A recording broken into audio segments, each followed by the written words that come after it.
എന്നെ കുറേ വട്ടം ആലോചിപ്പിച്ചിട്ടുള്ളൊരു വരികളാണത്. നരിവേട്ട കണ്ടപ്പോൾ ഒന്നുകൂടി ഫോട്ടോഗ്രാഫർ പോയി കണ്ടു. രണ്ടിലും സമാനമായ സംഭവങ്ങൾ പറയുന്നുണ്ട്.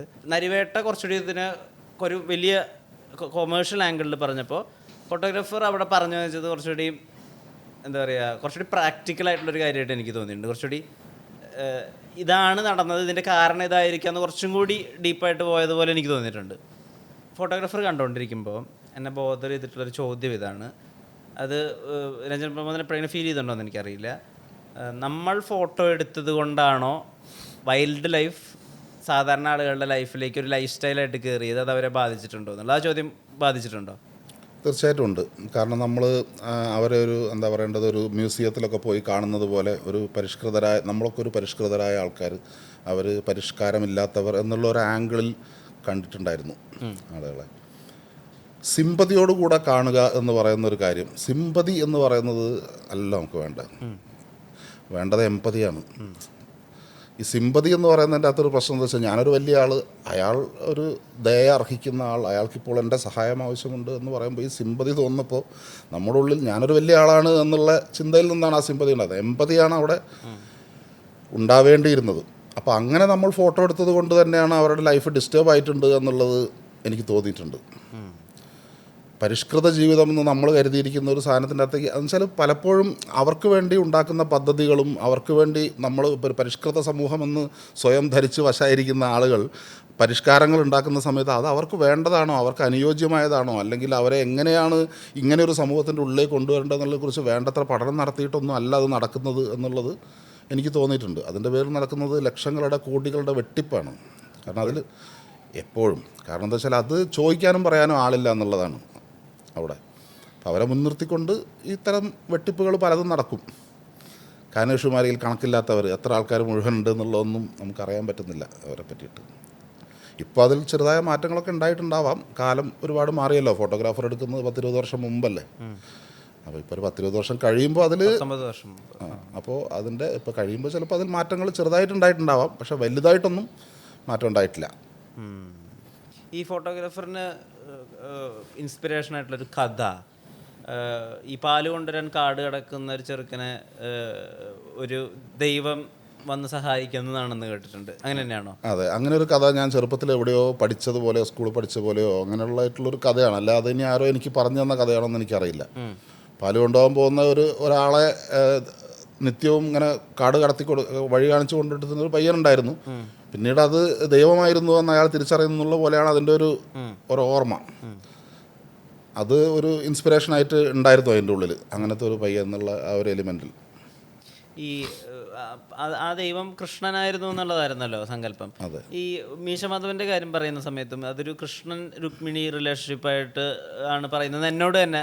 അല്ല, അത് വളരെ നമ്മളത്രയും അങ്ങനെ ഇതായിട്ട് നോക്കിയിട്ട് ചെയ്തതൊന്നുമല്ല. അത് കൃഷ്ണനായിരിക്കണം രുക്മിണി ആയിരിക്കണം എന്ന് വിചാരിച്ച് ചെയ്തതൊന്നുമല്ല. അത് അതിൻ്റെ ഉള്ളിൽ വെറുതെ നമ്മൾ മനസ്സിലത് കണ്ണൻ മാധവൻ എന്നുള്ള പേര് ആവുന്ന സമയത്ത് അങ്ങനെയുള്ള കാര്യങ്ങൾ നമ്മൾ ചിന്തിച്ചു പോകുന്നതാണ്. അല്ലാതെ കൃഷ്ണൻ്റെ കഥയിൽ നിന്നോ ജീവിതത്തിൽ നിന്നോ ഒരു പാരലലും നമ്മൾ അതിൻ്റെ ഉള്ളിലേക്ക് എടുത്തിട്ടില്ല. ഇപ്പോൾ ബേസിക്കലി നാട്ടുകാർക്ക് ഇഷ്ടമുള്ള ഒരു കള്ളൻ എന്ന് ഒരു ലൈൻ പറയുമ്പോൾ അങ്ങനെ ഒരു കള്ളനുണ്ടോ? കള്ളനെ ആൾക്കാർക്ക് ഇഷ്ടമാവുമോ? നാട്ടുകാർക്ക് ഇഷ്ടമല്ലല്ലോ കള്ളനെ. പിന്നെ എങ്ങനെ ആൾക്കാർക്ക് ഇഷ്ടമുള്ള കള്ളൻ എന്ന് പറയുക? ആരാണ് അങ്ങനെ നാട്ടുകാർക്ക് ഇഷ്ടമുള്ള കള്ളൻ എന്ന് ചോദിക്കുമ്പോഴാണ് ഇല്ല, നാട്ടുകാർക്ക് ഇഷ്ടമുള്ളൊരു കള്ളനുണ്ട്, അത് കള്ളക്കണ്ണനാണ് എന്ന് പറഞ്ഞിട്ട് നമുക്ക് അത്തരത്തിൽ നമുക്ക് അപകടകരമല്ലാത്ത മോഷണങ്ങൾ, ചെറിയ ചെറിയ കാര്യങ്ങൾ ചെയ്ത് കുഴപ്പമുള്ള കാര്യങ്ങൾ ചെയ്യുന്നതല്ല. അതിൻ്റെ അപ്പുറത്ത് നിൽക്കുന്ന ആൾ ഭീകരമായ കള്ളന്മാരും ഭീകരമായ കൊള്ളക്കാരുമാണ്. അപ്പോൾ ഇയാളുടെ മോഷണവും കളവ് എന്ന് പറയുന്നത് കമ്പാരിറ്റീവ്ലി വളരെ നിസ്സാരമായ അല്ലെങ്കിൽ വളരെ നിഷ്കളങ്കമായ കള്ളമായി മാറുക എന്നുള്ളതാണ്. അങ്ങനെയാണ് ആ ക്യാരക്ടറിനെ കൊണ്ടുപോയത്. ഈ സ്വന്തം സംവിധായകനായി മാറിയപ്പോഴേ സ്വയം സൃഷ്ടികൾക്കൊക്കെ തന്നെ ഡയലോഗുകൾ ആവശ്യമുള്ള സ്ഥലത്ത് മാത്രം മതി, വിഷ്വലിലൂടെയാണ് കഥ പറഞ്ഞുകൊണ്ടിരിക്കുന്നത്.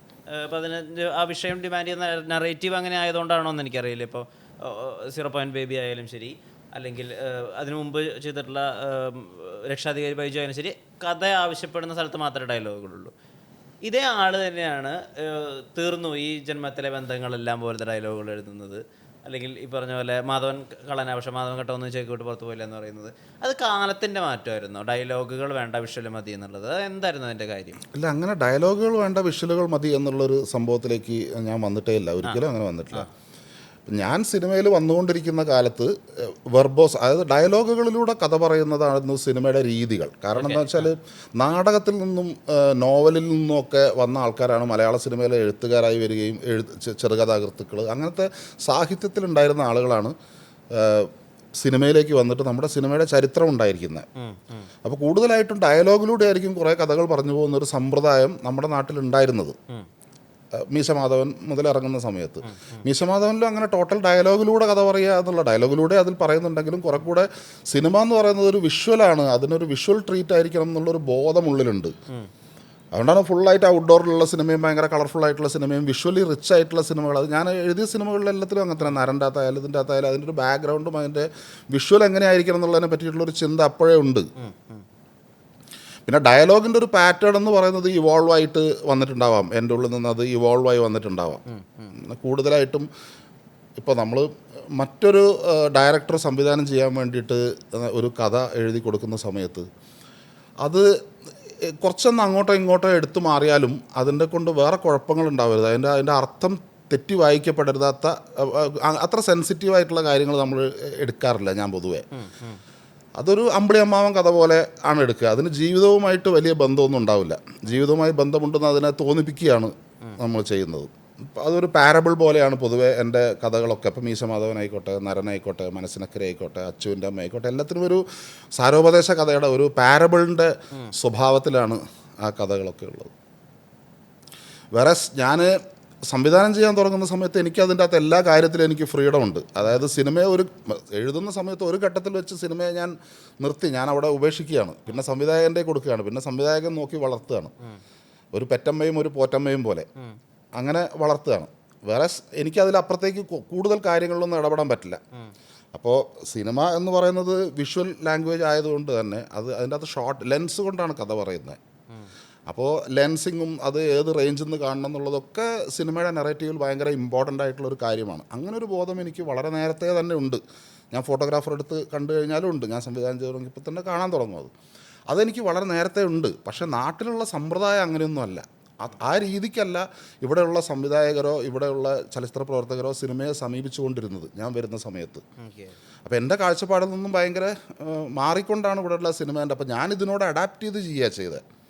ഇപ്പോൾ ചെറുപ്പത്തിലാണെങ്കിലും ഞാൻ ഇങ്ങനെ ഒരുപാട് ഫസ്റ്റ് ഡേ ഫസ്റ്റ് ഷോ പോയി കാണുന്ന ആളോ അല്ലെങ്കിൽ ഏതെങ്കിലും നായകന്മാരുടെ ഫാനായിട്ട് നടക്കുന്ന ആളോ അങ്ങനത്തെ ഒരു സിനിമ ഇങ്ങനെ എല്ലാ സിനിമയും ഇറങ്ങി പോയി കാണുന്ന ആളൊന്നും ആയിരുന്നില്ല. വളരെ ചെറുപ്പം മുതലേ തന്നെ എനിക്ക് ക്ലാസിക്കുകളായിട്ടുള്ള സിനിമകൾ, ലോക ക്ലാസിക്കുകൾ, അങ്ങനത്തെ കാര്യങ്ങളൊക്കെ കാണാനുള്ള അവസരം എനിക്കുണ്ടായി. അപ്പം അങ്ങനത്തെ ഒരു ഫിലിം എഡ്യൂക്കേഷനിലൂടെയാണ് ഞാൻ വന്നത്. ഫേവറേറ്റ് എന്നുള്ളതല്ല, ഞാൻ ഇവിടെയുള്ള എഴുത്തുകാരെ പറ്റിയോ സംവിധായകരെ പറ്റിയോ ഒന്നും എൻ്റെ വാക്കുകളിൽ എവിടെയും വരൂല. അതിപ്പോഴും ഞാൻ സംസാരിക്കുന്നവർ അങ്ങനെ വരും.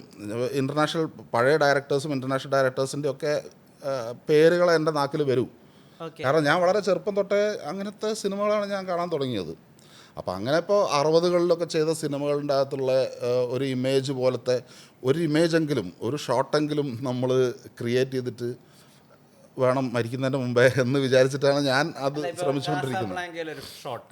അങ്ങനെ ഒരു ഷോട്ട് വേണം, അങ്ങനെയൊക്കെ ആഗ്രഹം ഉണ്ടായിരുന്നു. കസാബ്ലാങ്കയിലെ ഒരു ഷോട്ട് എന്നുള്ള പോലെയല്ല ഷോട്ടിൻ്റെ. അതിൻ്റെ അകത്ത് നമ്മൾ എങ്ങനെയാണ് ഈ കഥാപാത്രങ്ങൾക്ക് ഇവർ ജീവൻ കൊടുക്കുന്നത് എന്നുള്ളത്. ക്യാരക്ടേഴ്സ് ആർ ബ്രീതിങ്, അവർക്ക് ജീവനുണ്ട് കഥാപാത്രങ്ങൾക്ക്. അത് പഴയ നമ്മൾ സൈലൻറ്റ് സിനിമേൻ്റെ അകത്ത് പോലും നോക്കിയാലും നമുക്ക് കാണാം. അപ്പോൾ ചില സൈലൻറ്റ് സിനിമകളൊക്കെ ഉണ്ട്, എക്സ്പ്രഷൻ സിനിമകളൊക്കെ, ഡയലം ഫോർ മേർഡർ എന്നൊക്കെ പറയുന്ന പോലത്തെ സിനിമകളും. അപ്പോൾ അതിൻ്റെ അകത്തൊക്കെയുള്ള ഒരു ഇമേജിൻ്റെ അകത്ത് നമ്മൾ കാണുന്ന ലൈഫ്, ബ്രീതിങ് ക്യാരക്ടർക്ക് ശ്വാസമുണ്ട്, അവർ ശരിക്കും ജീവനുള്ളവരാണ്, അവർ ജീവിച്ചിരിക്കുന്നവരാണ്, അവരുടെ സൈക്കോളജി കറക്റ്റാണ്, അവരുടെ തിങ്കിങ് കറക്റ്റാണ്, അവരുടെ മൈക്രോ എക്സ്പ്രഷൻസ് കറക്റ്റാണ്. അത്രയും എങ്ങനെയാണ് അത്രയും സൂക്ഷ്മമായി കൊണ്ടൊരു കഥാപാത്രത്തെ നിർമ്മിക്കുന്നത് എന്നുള്ളത് അതിശയിപ്പിക്കുന്ന കാര്യമാണ്. പഴയ ഇപ്പോൾ അഗീറെ ദ റാത്ത് ഓഫ് ഗോഡൊക്കെ കണ്ടു കഴിഞ്ഞിട്ടുണ്ടെങ്കിൽ എങ്ങനെയാണ് ഇയാളെ കൊണ്ട് ഇത് അഭിനയിപ്പിച്ചിട്ടുണ്ടാവുക, എങ്ങനെയായിരിക്കും ഇത് എഴുതിയിട്ടുണ്ടാവുക, എടുത്തിട്ടുണ്ടാവുക എന്ന് ഇപ്പോഴും അത്ഭുതം തോന്നുന്നു നമുക്ക്. 60കളിലെ സിനിമയാണതൊക്കെ. അപ്പോൾ അത്തരത്തിലുള്ള സിനിമകളോട് അത്തരത്തിലുള്ള ഇമേജുകളോട് മാച്ച് ചെയ്യാൻ വേണ്ടിയിട്ടാണ് എപ്പോഴും ഉള്ളിൽ നിന്ന് എൻ്റെ ഉള്ളിൽ കിടക്കുന്ന പാഷനും എൻ്റെ ഉള്ളിൽ കിടക്കുന്ന ആഗ്രഹവും അതിനോടാണ്. പക്ഷെ നമ്മുടെ നാട് ഇതിന് വളവുമില്ല വെള്ളവുമില്ലാതെ കിടക്കുന്ന അവസ്ഥയിലാണ്. കണ്ടിട്ടുണ്ട്, അതൊക്കെ തന്നെ ഞാൻ കണ്ടിരിക്കുന്ന സിനിമകൾ. ഞാനൊക്കെ എല്ലാം റെട്രോസ്പെക്റ്റീവാണ് കണ്ടത്. എല്ലാ മെയിൻ മാസ്റ്റേഴ്സിൻ്റെയും ഒരുവിധം എല്ലാ സിനിമകളും ഞാൻ കണ്ടിട്ടുണ്ട്. റെട്രോസ്പെക്റ്റീവാണ് കാണുന്നത്. ഒരു പാക്കേജ് എടുത്താൽ അത് അങ്ങനെയോട്ട് കാണുക ചെയ്യുന്നത്. ഇത് വർഷം ധനഞ്ജയ് പ്രമോദിന്റെ ചെറുപ്പം എന്ന് പറയുമ്പോൾ ഒരു 80-കൾ 90-കളാണല്ലോ. 90-കൾ. 90-കൾ. 80-കളുടെ അവസാനവും 90-കളും എന്നാണ് ഉള്ളത് അതിൻ്റെ 90-കളിൽ. അപ്പം ഞാൻ 10ാം ക്ലാസ്സിലൊക്കെ പഠിക്കുന്ന കാലം തൊട്ട് ഞാനങ്ങനെ സിനിമകൾ കാണുന്നതാണ്. അന്നിപ്പോൾ ഇൻ്റർനെറ്റ് ഒന്നും ഇല്ലല്ലോ, നമുക്ക് സിനിമ കാണാനുള്ള സൗകര്യമൊന്നുമില്ല. ഒഡേസയായിരുന്നു എൻ്റെ തട്ടകം. ഒഡേസയിൽ ഞാൻ പോകുന്ന സമയത്ത് ജോൺ അബ്രഹാമൊക്കെ എൻ്റെ കാലം കഴിഞ്ഞു. ജോൺ അബ്രഹാം മരിച്ചു. അതിനുശേഷം ഒഡേസ ആരും നോക്കാനില്ല, ആരുമില്ല. അവിടെ ഒരു അമ്മദുക്ക മാത്രമുണ്ട്, ടെലിഫോൺസിൽ വർക്ക് ചെയ്യുന്ന അമ്മദുക്ക. ആ AC വില്ല എന്ന് പറയുന്ന നടക്കാവിലുള്ള ഓഫീസിന് വാടക കൊടുത്ത് ആ അസറ്റ്സൊക്കെ ഒരു അതിനൊക്കെ കാവലിരിക്കുകയാണ്. അദ്ദേഹത്തിന് ഫാമിലി ഒന്നും ഉണ്ടായിരുന്നില്ല, കല്യാണം ഒന്നും കഴിച്ചിട്ടുണ്ടായിരുന്നില്ല അദ്ദേഹം. അപ്പോൾ അവിടെ ഒരു 16mm പ്രൊജക്ടർ ഉണ്ട്, കുറേ 16mm കുറേ ഡോക്യുമെൻ്ററി ഫിലിംസ്, അങ്ങനെ കാര്യം ഒഡേസയുടെ കയ്യിലുള്ള കുറേ സാധനങ്ങളുണ്ടായിരുന്നു. പിന്നെ ഒഡേസ ജേണലിന് വേണ്ടിയിട്ട്, അതായത് ഒഡേസ ജേണൽ ഉണ്ടായിരുന്നു. ഒഡേസ ജേണൽ അവിടെ മുടങ്ങി കിടക്കുകയായിരുന്നു. അപ്പോൾ കുറേ കാലം ആരും ചെയ്യാനില്ലാതെ അതങ്ങനെ കിടന്ന സാധനത്തിന് അപ്പോൾ നമ്മുടെ എന്ത് പ്രിൻറ്റിങ് ആയെന്ന് പറയുന്നത് അല്ലേ, മറ്റേ ഇതില്ലേ ഓഫ്സെറ്റ് പ്രിൻറ്റിങ്ങിന് വേണ്ടിയിട്ടുള്ള ഈ ബട്ടർ പേപ്പർ മാതിരത്തെ ഒരു സാധനത്തിൻ്റെ മുകളിൽ ഇത് പ്രിൻറ്റ് ചെയ്ത് അടിച്ചു വെച്ചിട്ടുണ്ട്. അങ്ങനെ കുറേ ലേഖനങ്ങൾ അടിച്ചു വെച്ചിട്ടുണ്ട്. ഇനി അത് നമ്മൾ വെട്ടി ഒട്ടിച്ച് ലേ ഔട്ട് ചെയ്ത് ഫോട്ടോ വെച്ച് ചിത്രം വെച്ച് ഇതൊരു ബുക്കായിട്ട് പബ്ലിഷ് ചെയ്യണം.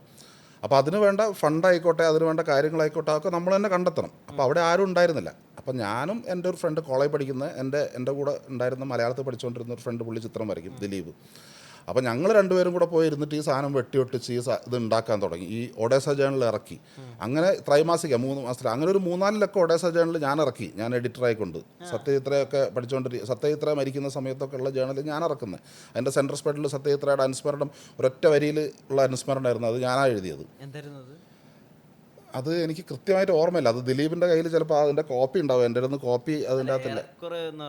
ഏറെക്കുറെ സത്യജിത്രയുടെ ജീവിതം, അതായത് ജനനം മുതൽ മരണം വരെയുള്ള ഒരു സെഗ്മെൻറ്റിൽ അവസാനിക്കുന്നതല്ല ജീവിതം എന്ന് പറഞ്ഞിട്ടുള്ളൊരു സാധനമാണ്. കാരണം അതിൻ്റെ മുമ്പും ഉണ്ട്, ഇനി തുടരുകയും ചെയ്യും എന്ന് പറയുന്ന പോലത്തെ ഒരൊറ്റ വരേ ഉള്ളൂ. കൂടുതലൊന്നും എഴുതാൻ ഉണ്ടായിരുന്നില്ല സത്യജിത്രയെക്കുറിച്ച്. കാരണം അദ്ദേഹം മരിച്ച സമയത്ത് എല്ലാ പത്രങ്ങളിലും എല്ലാത്തിൻ്റെ അകത്ത് അത്രയും ഗംഭീരമായിട്ടുള്ള എല്ലാ ആസ്പെക്റ്റുകളും അദ്ദേഹത്തിൻ്റെ അത് പഠിക്കപ്പെട്ടിട്ടുണ്ടായിരുന്നു. അപ്പോൾ അതുകൊണ്ട് കൂടുതലായിട്ട് പുതുതായിട്ടൊന്നും പറയാനുണ്ടായിരുന്നില്ല. അപ്പോൾ അതുകൊണ്ടാണ് ഒരു വരിയിൽ ഉള്ളൊരു ഫോട്ടോയും വെച്ച് ഒരു വരിയിൽ ഒരു അനുസ്മരണവും വെച്ചുകൊണ്ട് ആണ് ഒഡേസ ജേണലിൻ്റെ അകത്ത് ഉണ്ടായിരുന്നത്. അപ്പോൾ പറഞ്ഞതെന്ന് വെച്ചാൽ ഈ ഒഡേസ ജേണലിൽ എഡിറ്റ് ചെയ്യാനിരുന്നതിൻ്റെ ഭാഗമായിട്ടെന്ന് വെച്ചാൽ അതിൽ വളരെ കനപ്പെട്ട ലേഖനങ്ങളുണ്ടായിരുന്നു. ട്രാൻസ്ലേറ്റ് ചെയ്ത മറ്റ് ഭാഷകളിൽ നിന്ന് വിവർത്തനം ചെയ്ത ലേഖനങ്ങൾ. പിന്നെ ഇവിടെ ഐ ഷൺമുഖദാസ്, നീലൻ, ഡോക്ടർ ഹാരിസ് തുടങ്ങിയ ആൾക്കാരൊക്കെ എഴുതിയിട്ടുള്ള വളരെ അഗാധമായിട്ട് ലോക സിനിമയും ക്ലാസിക്കുകളെയും പഠിച്ചുകൊണ്ട് എഴുതിയിട്ടുള്ള ലേഖനങ്ങളുണ്ടായിരുന്നു വന്നതിൻ്റെ അകത്ത്. അപ്പോൾ അതിൻ്റെ അകത്ത് ഡയറക്ടേഴ്സിൻ്റെ പേര്, അവരുടെ സിനിമകളുടെ പേര്, അവരുടെ പ്രത്യേകതകൾ. ഇപ്പോൾ ഐ ഷൺമുഖദാസിൻ്റെ മലകളിൽ മഞ്ഞ് പെയ്യുന്നു എന്ന് പറയുന്ന ഒരു പുസ്തകമുണ്ട്. അങ്ങനത്തെ പുസ്തകങ്ങളിൽ അതിലൊക്കെ ഈ സിനിമകളുടെ റെഫറൻസ് അവർ എഴുതിയിട്ടുണ്ട്. ഇന്ന സിനിമകളുടെ ഈ സിനിമകൾ ഫിലിം ആർക്കൈവ് വഴി ബന്ധപ്പെട്ട് കഴിഞ്ഞാൽ നമുക്ക് കിട്ടും വാങ്ങിക്കാൻ. അപ്പോൾ ഞാനും ഒഡേസയുടെ ഭാഗമായി നിൽക്കുന്നുണ്ട്. അതിൽ വേറെ 3-4 ആൾക്കാരുണ്ട്, ചിത്രം വരയ്ക്കുന്ന ഒരു മഹേഷ് ഉണ്ട്. അങ്ങനെ കുറച്ച് ആൾക്കാർ ഇതിൻ്റെ കൂടെ സിനിമ കാണാൻ ആഗ്രഹമുള്ള ആൾക്കാരും ഇത് നിലനിൽക്കണം എന്ന് വിചാരിക്കുകയൊക്കെ ചെയ്യുന്ന ആൾക്കാരുണ്ട്. നമ്മളെ കൊണ്ടൊന്നും നിലനിർത്തിപ്പിക്കാൻ പറ്റുമൊന്നുമില്ലെങ്കിലും അങ്ങനെ നമ്മൾ എന്ത് ചോദിച്ചാൽ ഇങ്ങനെ ഒരു ഇപ്പോൾ മാർത്ത മെസാറാസ് എന്ന് പറഞ്ഞിട്ടൊരു ഡയറക്ടറെ നമ്മൾ അറിഞ്ഞു കഴിഞ്ഞിട്ടുണ്ടെങ്കിൽ മാർത്ത മെസാറാസിൻ്റെ സിനിമകൾ ഇന്നൊക്കെയാണ്. അപ്പോൾ ഏതൊക്കെ സിനിമകൾ കിട്ടാൻ തോന്നുന്ന ഒരു 10 പടങ്ങൾ ഇങ്ങോട്ട് നമ്മൾ അവിടെ നിന്ന് എടുക്കും ആർക്കൈവ് നിന്ന്. അപ്പോൾ 40 രൂപ കൊടുത്തു കഴിഞ്ഞാൽ അവർ ട്രെയിനിൽ ആ സാധനം കയറ്റി വിടും. നമുക്കിവിടെ ഫിലിം ശ്രീ തിയേറ്ററിൻ്റെ അകത്ത് മോർണിംഗ് ഷോ 10 മണിക്കല്ല, ചിലപ്പോൾ 8 മണിക്കൊക്കെ തുടങ്ങും. റെഗുലർ ഷോ തുടങ്ങുന്നതിന് മുമ്പുള്ള ഒരു ടൈമിൽ കോഴിക്കോട് കൈരളി ശ്രീയിലെ ശ്രീ തിയേറ്ററുണ്ട്, ചെറിയ തിയേറ്റർ. ആ തിയേറ്ററിൻ്റെ അകത്ത് പ്രൊജക്റ്റ് ചെയ്തിട്ടാണ് കാണുന്നത് സിനിമ. അങ്ങനെ ഞാൻ മിക്ലോസ് യാങ്സ്കോൻ്റെ സിനിമയൊക്കെ കണ്ടിട്ടുണ്ട്, ഇലക്ട്ര മൈലവൊക്കെ. മിക്ലോസ് യാങ്സ്കോൻ്റെ സിനിമ എന്നൊക്കെ പറഞ്ഞാൽ ഇനി നിങ്ങൾക്ക് കാണാൻ പറ്റില്ല. എന്തുകൊണ്ടെന്ന് വെച്ചാൽ അതൊക്കെ തിയേറ്ററിൽ തന്നെ കാണേണ്ട സിനിമകളാണ്. 2 മണിക്കൂറുള്ള സിനിമ എന്ന് പറയുന്നത് ടോട്ടലി 12 ഷോട്ട്. മിക്ലോസ് യാങ്സ്കോ ഏറ്റവും കൂടുതൽ എടുത്തിരിക്കുന്ന 21 ഷോട്ടുകളാണ്. ഹംഗറിയൻ റാപ്സഡി എന്ന് പറഞ്ഞ പടത്തിൽ 21 ഷോട്ട്. പക്ഷേ 2 മണിക്കൂറുള്ള പടം എന്ന് വെച്ചിട്ടുണ്ടെങ്കിൽ ഒരു ഷോട്ട് ഇങ്ങനെ സ്റ്റാറ്റിക് കാണുമെന്നല്ല, ഭയങ്കര കോറിയോഗ്രാഫിയാണ്, ഷോട്ടിൻ്റെ കോറിയോഗ്രാഫി. സിംഗിൾ ഷോട്ടുകൾ, ലോങ് ഷോട്ടുകൾ. മിസാൻ സീൻ എന്ന് പറയുന്ന അന്നൊരു പൊളിറ്റിക്കൽ മൂവ്മെൻ്റ് ആയിക്കൊണ്ടാണ്. മൊണ്ടാഷ് എന്ന് പറയുന്നത് ഒരു പൊളിറ്റിക്കൽ മൂവ്മെൻറ്റാണ്. മിസാൻസി എന്ന് പറയുന്നത് വേറൊരു എസ്തെറ്റിക് ആയിട്ടുള്ള പൊളിറ്റിക്കൽ മൂവ്മെൻറ്റാണ്. 2 കാഴ്ചപ്പാടുകളാണ്. ഒന്ന് സിനിമ അറിയാതെ പ്രേക്ഷകരിലേക്ക് കൊടുക്കണമെന്ന് പറയുന്നത്, അതാണ് മിസാൻസിൻ്റെ ആൾക്കാർ. നിങ്ങൾ സിനിമ കാണുകയാണെന്നുള്ള ബോധം ഉണ്ടാവരുത്, നിങ്ങൾ അതിൻ്റെ ഉള്ളിലേക്ക് കയറി വന്ന് അറിയാതെ നിങ്ങൾ ഉള്ളിലേക്ക് പോകുന്നു. മൊണ്ടാഷ് എന്ന് പറയുന്നത് റഷ്യയിൽ നിന്നുണ്ടായിട്ടുള്ളതാണ്. മൊണ്ടാഷ് സെർഗി ഐസൻസ്റ്റീൻ്റെ ആശയമാണ്, അതൊരു പൊളിറ്റിക്കൽ ആശയമാണ്. അതെന്തിനാണെന്ന് വെച്ചിട്ടുണ്ടെങ്കിൽ നിങ്ങളെ സിനിമ കാണാൻ സമ്മതിക്കില്ല. നിങ്ങളെന്ത് ചെയ്യുന്ന വെച്ചിട്ടുണ്ടെങ്കിൽ ഇടയ്ക്കിടയ്ക്ക് ബ്രേക്ക് ചെയ്യും നിങ്ങളെ ഇമോഷണലി. എന്നിട്ട് നിങ്ങളുടെ ഇൻ്റലിജൻസിനെ പാർട്ടിസിപ്പേറ്റ് ചെയ്യിപ്പിക്കും. അതായത് സിനിമയുമായിട്ടൊരു ഡിബേറ്റ് ഉണ്ടാക്കും. മിസാൻസി എന്ന് പറയുന്നത് അങ്ങനെ ആയിരുന്നില്ല. അപ്പോൾ വുമൺ ഓഫ് ഡ്യൂൺസ് എന്നൊക്കെ പറയുന്ന സിനിമകൾ. അപ്പോൾ ഇതിൻ്റെയൊക്കെ ഓരോരോ ഇത്, കാരണം നമ്മുടെ കൂടെ ഉണ്ടായിരുന്ന ആൾക്കാർ, ഡോക്ടർ ഹാരിസ് ആയിക്കോട്ടെ, ഇവരൊക്കെ ഇതിന് വളരെ വിശദമായിട്ട് ഇതിൽ പഠിച്ചിട്ടുള്ള ആൾക്കാരാണ്. അപ്പോൾ അങ്ങനെ ഞാൻ animation films, short films, silent films, ഇങ്ങനെ പിന്നെ മിസാൻസിൻ്റെ ഉദാഹരണങ്ങളായിട്ടുള്ള സിനിമ, ഇങ്ങനെ ഭയങ്കര വിശദമായിട്ട് എനിക്കിത് പഠിക്കാനുള്ള അവസരം ഉണ്ടായി. ആ സമയത്ത് പഠിക്കാനുള്ള അവസരം ഉണ്ടായതല്ല, നമ്മൾ ഉണ്ടാക്കിയതാണ്. അപ്പോൾ ഈ സാധനം കൊണ്ടുവന്നിട്ടുണ്ടെങ്കിൽ ശ്രീ തിയേറ്ററിന് വാടക കൊടുക്കണം. അപ്പോൾ നമ്മൾ ടിക്കറ്റ് എടുത്ത് താല്പര്യമുള്ള ആൾക്കാർക്ക് കൊടുത്ത് അത് വിറ്റിട്ട് വേണം നമുക്കത് നടത്താൻ, അതിൻ്റെ ചിലവ് കണ്ടെത്താൻ. അപ്പോൾ അത്രയും പണികൾ ആണ്. കോളേജ് പഠിച്ചുകൊണ്ടിരുന്നപ്പോൾ ഞാനിതൊക്കെയാണ് ചെയ്തത്, കോളേജ് പഠിക്കുകയല്ല ചെയ്തത്. അപ്പോൾ അങ്ങനെ സിനിമകൾ കാണുക ചെയ്തത്. അപ്പോൾ അങ്ങനെ ഇൻ്റർനാഷണൽ സിനിമകളോടുകൂടി ആയിരുന്നു സഹവാസം. പിന്നീട് സിനിമയിലേക്ക് വരുന്നത്, ഞാൻ അടയാർ ഇൻസ്റ്റിറ്റ്യൂട്ടിൽ ഫസ്റ്റ് ഇയർ പഠിക്കുന്ന സമയത്ത് ഒരു ടെലിഫിലിം ചെയ്തു. തകർച്ച വ്യാധി എന്നായിരുന്നു അതിൻ്റെ പേര്. ഒരു എപ്പിസോഡേ ഉള്ളൂ. അത് ദൂരദർശൻ്റെ ചാനൽ, ഒരു 5th ചാനൽ ഉണ്ടായിരുന്നു. അപ്പോൾ അതിലേക്ക് വേണ്ടിയിട്ട് ചെയ്തതാണ്. അപ്പോൾ അതിൻ്റെ അകത്ത് അത് ചെക്കോവിൻ്റെ കഥേനെ ബേസ് ചെയ്തിട്ടാണ്, ആൻറ്റൺ ചെക്കോവിൻ്റെ എനിമീസ് എന്ന് പറയുന്ന ഒരു കഥേനെ ബേസ് ചെയ്തിട്ട് ചെയ്തിരിക്കുന്നത്. എൻ്റെ പേര് തകർച്ച വ്യാധി എന്നായിരുന്നു എൻ്റെ പേര്. ഇത് ഞാൻ ട്രിവാൻഡ്രത്ത് ചിത്രാഞ്ജലിയിലുള്ള അന്നത്തെ കളറിസ്റ്റ് സുധീർ, അടയാർ ഇൻസ്റ്റിറ്റ്യൂട്ടിൻ്റെ ആൾക്കാർ, പിന്നെ ചന്ദ്രമോഹൻ നായർ പൂനെ ഇൻസ്റ്റിറ്റ്യൂട്ടിലെ ആക്ടിങ്ങിൻ്റെ പ്രൊഫസറായിരുന്നു, ലെക്ചറായിരുന്നു. അപ്പോൾ ഇദ്ദേഹം, ഇങ്ങനത്തെ കുറച്ച് ആൾക്കാർക്ക് ഞാനിത് കാണിച്ചു കൊടുത്തു, ഈ ടെലിഫിലിം കാണിച്ചു കൊടുത്തു. അപ്പോൾ ഇത് കണ്ടിട്ട് സുധീർ, ചന്ദ്രമോഹൻ സാറ്, സുധീർ എന്നൊന്നും ഞാൻ പറയാൻ പാടില്ല, സുധീർ സാറെന്ന് ഞാൻ പറയണം. കാരണം എന്ന് വെച്ചാൽ എൻ്റെ സീനിയറുമാണ്, വളരെ സീനിയറായിട്ടുള്ള ആളാണ്. സുധീർ സാറെന്ന് ഞാൻ പറയാത്തതെന്ന് വെച്ചാൽ പുള്ളി എന്നോട് അത്രയും ഫ്രണ്ട്ലി ആയിട്ട് ഇടപെട്ടുകൊണ്ടാണ് ഞാൻ അങ്ങനെ പറയാത്തത്. വലിയ ആൾക്കാരാണ്. അപ്പോൾ ഇവർ ഇത് കണ്ടിട്ട് എൻ്റെ അടുത്ത് പറഞ്ഞതെന്താ വെച്ചാൽ അവർക്ക് എല്ലാം സിനിമയൊക്കെ ഇഷ്ടപ്പെട്ടു, നന്നായി എന്നൊക്കെ എല്ലാവരും പറയുകയൊക്കെ ചെയ്തു. അപ്പോൾ ചന്ദ്രമോഹൻ സാറ് എൻ്റെ അടുത്ത് വിളിച്ചിട്ട് പറഞ്ഞ്, നിൻ്റെ അടുത്ത് ഞാൻ ഈ സിനിമ ഗംഭീരമാണ്, അത് ഗംഭീരമാണെന്ന് പറഞ്ഞു കഴിഞ്ഞാൽ കുറച്ച് കാലം കഴിയുമ്പോൾ നീ വിചാരിക്കും ഈ ചന്ദ്രമോഹൻ സാർ എന്തൊരു മണ്ടനാണെന്ന്. കാരണം 2 കൊല്ലം കഴിയുമ്പോൾ നീ എന്നെ തിരിച്ചറിയും. പക്ഷേ ഒരു കാര്യം ഞാൻ പറയാം, പൂനെ ഇൻസ്റ്റിറ്റ്യൂട്ടിൽ ഞാൻ ഇന്ന് വരെ കണ്ട ഡിപ്ലോമ ഫിലിമുകളെ അപേക്ഷിച്ച് നോക്കുമ്പോൾ ഇത് വളരെ മികച്ചതാണ്. എന്നിട്ട് പുള്ളി പറഞ്ഞ് വെച്ചാൽ, പക്ഷേ ഇതും കൊണ്ട് നീ ഇവിടെ ഇറങ്ങി നടന്നാൽ അരി മേടിക്കാൻ കാശ് കിട്ടില്ല. കാരണം ഇവിടേക്ക് സിനിമ എത്തിയിട്ടില്ല. അപ്പോൾ കുറേ മംഗളം, മനോരമ, അങ്ങനത്തെ കുറേ സാധാരണ മാപ്രസിദ്ധീകരണങ്ങൾ എന്ന് പറഞ്ഞിട്ടുണ്ടെങ്കിൽ എന്ന് വെച്ചിട്ടുണ്ടെങ്കിൽ ഈ പൈങ്കിളി കഥകൾ എന്ന് പറയും, സാധാരണ നോവലുകൾ എല്ലാവരും വായിക്കുന്നു, അങ്ങനത്തെ സിനിമകൾ കാണും, അങ്ങനത്തെ നോവലുകൾ വായിക്കും. എന്നിട്ട് നീ കുറച്ചൊന്ന് താഴോട്ടിറങ്ങി വരണം, അല്ലാതെ അങ്ങനെ ആ ലെവലിൽ നിന്ന് കഴിഞ്ഞാൽ അരിമേടിക്കാൻ നടക്കില്ല എന്ന് പുള്ളി ഉപദേശിച്ചു തന്നെ. ആ ഉപദേശം പക്ഷേ ഞാൻ ശിരസാ വഹിച്ചു. കാരണം എനിക്ക് മനസ്സിലായി അങ്ങനത്തെ ഒരു കാര്യമുണ്ടെന്നുള്ളത്. അപ്പോൾ ഈ കൊമേഴ്ഷ്യൽ സിനിമകളൊക്കെ എഴുതുന്നതിനേക്കാൾ മുമ്പ് വളരെ കണ്ടന്റ്ഫുൾ ആയിട്ടുള്ള സിനിമകൾ ഉണ്ടാക്കാൻ വേണ്ടി ഒരു ശ്രമം നടത്തിയിരുന്ന ഒരു രഞ്ജൻ പ്രമോദ് ഉണ്ടായിരുന്നോ? ഇല്ല, അങ്ങനെ ശ്രമം നടത്തുക എന്നുള്ള കാര്യമൊന്നുമില്ല. അങ്ങനെ ശ്രമമൊന്നും നടന്നിട്ടൊന്നുമില്ല. കാരണം അന്ന് എവിടെ നടത്താൻ ശ്രമം? നമ്മൾ പറയുന്ന കാര്യം ആൾക്കാർക്ക് കിട്ടണമല്ലോ, ആൾക്കാർക്ക് മനസ്സിലാവണമല്ലോ. മനസ്സിലായാലല്ലേ അത് എടുക്കാൻ പറ്റുള്ളൂ, ആ ഇൻറ്റൻസിറ്റിയിലേക്കൊക്കെ പോകാൻ പറ്റുള്ളൂ. അപ്പോൾ നമ്മുടെ ചിന്ത തന്നെ നമ്മൾ അവിടുന്ന് ബ്ലോക്ക് ചെയ്തിട്ട് വേറൊരു വഴിക്ക് തിരിച്ചു വിടുകയാണ് ചെയ്തത് ജീവിക്കാൻ വേണ്ടിയിട്ട്. കാരണം നാട്ടിൽ ആൽപ്സ് മരനിരകളിൽ ഉണ്ടാകുന്ന ഏതോ ഒരു മരത്തിൻ്റെ അപൂർവമായ നല്ലൊരു ഫ്രൂട്ട് നമുക്കിവിടെ ഉണ്ടാവണമെന്ന് ആഗ്രഹിച്ചിട്ട് കാര്യമില്ല. ഇവിടുത്തെ മണ്ണിനും ഇവിടുത്തെ കാലാവസ്ഥയ്ക്കും ഇവിടുത്തെ ചേരണ്ടേ. അല്ലാതെ നമ്മൾ അത് ഉണ്ടാവണപ്പോൾ എന്ന് ആലോചിച്ചിട്ട് കാര്യമുണ്ടോ? അപ്പോൾ വൈൽഡ് സ്ട്രോബെറീസ് പോലത്തെ ഒരു സിനിമ എനിക്ക് ചെയ്യണമെന്ന് ഞാൻ ഫേസസ് പോലത്തെ ഒരു സിനിമ ചെയ്യണമെന്ന് ആഗ്രഹിക്കാം. അത് നമ്മൾ ആഗ്രഹിച്ചു കഴിഞ്ഞാൽ ഇവിടെ ആളുകളെ ഇവിടുത്തെ ഒരു ഇതിൻ്റെ അകത്ത് ഞാനത് എക്സിക്യൂട്ട് ചെയ്യണ്ടേ. പ്രൊഡ്യൂസർ വരണം, ആക്ടേഴ്സ് വരണം, അങ്ങനത്തെ ആൾക്കാരൊക്കെ വരണമല്ലോ ഇതിൻ്റെ അകത്തേക്ക് വരണമെങ്കിൽ. ലോക സിനിമയുടെ ചരിത്രം ഉണ്ടാക്കിയത് വലിയ വലിയ അത് സയൻറ്റിസ്റ്റുകളും അങ്ങനത്തെ, ഇപ്പോൾ സാൽവദോർ ദാലിനെ പോലത്തെ ആൾക്കാരൊക്കെ സിനിമയിൽ ഇടപെട്ടിട്ടുണ്ട് ആദ്യകാലങ്ങളിൽ. നമ്മുടെ ഇവിടെ സിനിമ ഉണ്ടായത് അങ്ങനെയല്ല. നമ്മുടെ ഇവിടെ സിനിമ ഉണ്ടായത് നാടകം സിനിമയാക്കിക്കൊണ്ടാണ്. നാടകത്തിൽ നിന്നാണ് സിനിമ ഉണ്ടായത്. പ്രൊസീനിയം സ്റ്റേജിൻ്റെ അകത്തുള്ള നാടകം അതേപോലെ സിനിമയായിക്കൊണ്ടാണ്. ഈ അടുത്ത കാലം വരെ ഇപ്പോഴും നമുക്ക് പ്രൊസീനിയം ആക്ടിങ്ങാണ് നമ്മുടെ സിനിമയിലുള്ളത്. ഇപ്പോഴും അപൂർവമായിട്ട് മാത്രമേ ഉള്ളൂ സിനിമ ആക്ടിങ് വരുന്ന സിനിമകൾ പോലും ഇപ്പോൾ വരുന്നുള്ളൂ. നമ്മൾ എത്രയോ പിറകിലാണ്. നമ്മൾ സിനിമയുടെ കാര്യത്തിൽ ഏതാണ്ടൊരു 50 കൊല്ലം പിറകിലാണ്. ഞാനടക്കമാണ് പറയുന്നത്, എല്ലാവരുടെ കാര്യമാണ് പറയുന്നത്. പ്രൊസീനിയം ആക്ടിങ് എന്ന് പറഞ്ഞിട്ടുണ്ടെങ്കിൽ അതുപോലെ നമ്മൾ രണ്ടുപേരും കൂടെ സംസാരിച്ചുകൊണ്ടിരിക്കുകയാണ്. അപ്പോൾ ക്യാമറ നമുക്ക് എങ്ങോട്ട് വേണേൽ എടുത്തു വെക്കാം, അല്ലേ? അപ്പോൾ അതിന് പകരം ആക്ടേഴ്സിനെ തിരിച്ച് നടത്തിക്കുക എന്ന് പറയുന്ന പരിപാടി. ഇപ്പോൾ നമ്മളിങ്ങനെ ഇൻറ്റിമേറ്റ് ആയിട്ടൊരു കാര്യം സംസാരിച്ചുകൊണ്ടിരിക്കുമ്പോൾ അന്ന് ഞാൻ പറഞ്ഞിട്ട് ഇങ്ങോട്ട് തിരിഞ്ഞ് അയാൾ അങ്ങോട്ട് നടക്കും. കണ്ടിട്ടില്ല സിനിമയിൽ? ശരിയാണോ? അല്ല, ശരിയല്ല. പക്ഷേ നമ്മുടെ പ്രൊസീനിയമാണത്, നാടകമാണ്. നാടകത്തിൽ എന്ന് വെച്ചാൽ മൈക്ക് അവിടെ കിടക്കുന്നുണ്ട്, ഓഡിയൻസ് എന്ന് പറഞ്ഞിട്ടൊരു ബോധം ഉണ്ടാവണം നാടകത്തിന്. അതിൽ ഓഡിയൻസിനെ കുറിച്ചുള്ള ചിന്ത ഉണ്ടാവണം നാടകത്തിൽ അഭിനയിക്കുന്ന ഒരു നടന്, നാടകം സംവിധാനം ചെയ്യുന്നത്. കാരണം ഓഡിയൻസിൽ റീച്ച് ചെയ്യുക എന്ന് പറയുന്ന കാര്യം. വേറെ സിനിമ ചെയ്യുന്ന സമയത്ത് ഓഡിയൻസിനെ പറ്റി ചിന്തയേ ഉണ്ടാവരുത്. ഓഡിയൻസ് ഇല്ല സിനിമയിൽ. സിനിമയിൽ ഓഡിയൻസ് എന്ന് പറയുന്നത് ക്യാമറയാണ്, ഡയറക്ടറാണ്, അല്ലെങ്കിൽ ക്യാമറമാനാണ്. അതാണ് സിനിമയിലെ ഓഡിയൻ. അല്ല നടൻ അഭിനയിക്കുന്ന സമയത്ത് താൻ അഭിനയിക്കുകയാണെന്ന ചിന്തയേ ഉണ്ടാവരുത്. Okay okay. നാടകത്തിൽ അങ്ങനെയല്ല. നാടകത്തിൽ ആരെവിടെ എന്നൊക്കെ ചോദിക്കണം, എന്നാലുള്ള ആൾക്കാർക്ക് മനസ്സിലാവുക. നാടകത്തിൻ്റെ സങ്കേതമാണത്. നാടകം അങ്ങനെയാണ്. അങ്ങനെ നാടകത്തിൽ നിന്നാണ് നമ്മുടെ സിനിമ ഉണ്ടായി വന്നത്, അഡാപ്റ്റായി വന്നിരിക്കുന്നത്. അതുകൊണ്ടാണ് അങ്ങനെ ഇരിക്കുന്നത്. ഈ ചെറുപ്പകാലത്തേക്ക് പോകാം. അപ്പം അന്ന് ഇപ്പോൾ മലയാളത്തിൽ ഏറ്റവും അധികം നോക്കിക്കണ്ടിരുന്ന അല്ലെങ്കിൽ ഇയാളുടെ സിനിമ ഇറങ്ങി എന്നാൽ കണ്ടേക്കാം അങ്ങനെ തോന്നിപ്പിച്ചിരുന്ന സംവിധായകരാരൊക്കെയായിരുന്നു? ഞാൻ ശരിക്കും പറഞ്ഞിട്ടുണ്ടെങ്കിൽ ഇപ്പോൾ മലയാളത്തിലുള്ള കുറേ സംവിധായകർ, ഇപ്പോൾ കെ ജി ജോർജ് സാറിൻ്റെ എല്ലാ പടങ്ങളും ഞാൻ കണ്ടിട്ടുണ്ട്. അടൂർ സാറിൻ്റെ എല്ലാ പടങ്ങളും കണ്ടിട്ടുണ്ട്. ജോൺ അബ്രഹാമിൻ്റെ, അരവിന്ദൻ്റെ, ഐ വി ശശിയുടെ, സത്യൻ അന്തിക്കാടിൻ്റെ, സിബി മലയിലിൻ്റെ, അങ്ങനെയുള്ള വേണു നാഗവള്ളിയുടെ, അവരൊക്കെ എല്ലാ സിനിമകളും ഞാൻ കണ്ടിട്ടത്. നമ്മളിങ്ങനെ എടുത്ത് ഞാൻ പറഞ്ഞില്ല, ഞാൻ ഈ റെട്രോസ്പെക്റ്റീവ് കാണുന്ന ആളാണ്.